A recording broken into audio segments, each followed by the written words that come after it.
veux que je te raconte l'histoire de la corneille du métro ? Ok, mais moi, je ne raconte mes histoires qu'aux enfants qui se lavent les dents. Donc attrape ta brosse à dents, ton dentifrice, et tu frottes jusqu'à ce que l'histoire soit terminée. 3, 2, 1, 0. Aujourd'hui, je vais te raconter une histoire qui a tenu en haleine tous les Parisiens et Parisiennes durant 3 mois. Une corneille a été coincée dans le métro de Paris.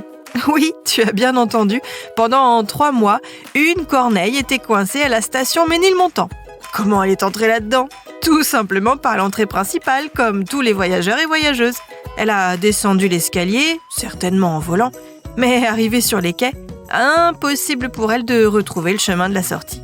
Un beau matin, on la voit même voler dans une autre station, et même pas la station voisine. A-t-elle pris une correspondance ? Sans ticket, ça paraît peu probable. Elle a plus sûrement emprunté un tunnel de service. Mais qu'est-ce qui lui est arrivé après à cette corneille ? Avant de te raconter la suite, j'ai quelque chose de très important à te dire. Est-ce que tu sais ce qu'est une MIH ? Ça veut dire molaire incisive hypominéralisation. C'est une sorte d'anomalie de la dent et qui touche, comme son nom l'indique, les molaires ou les incisives permanentes. Cette anomalie, ça fait comme des taches sur les dents et surtout, ça les rend plus sensibles. Mais c'est assez fréquent. La MIH touche 2 enfants sur 10. Heureusement, ce n'est pas grave, mais il faut bien se brosser les dents 3 fois par jour avec une brosse à dents souple et un dentifrice adapté. Et bien sûr, tout faire pour que les dents restent en bonne santé. On évite les grignotages et les boissons sucrées et on va régulièrement rendre une petite visite à son dentiste. Pour en revenir à notre corneille, tous les voyageurs et voyageuses du métro parisien sont bien embêtés de cette situation.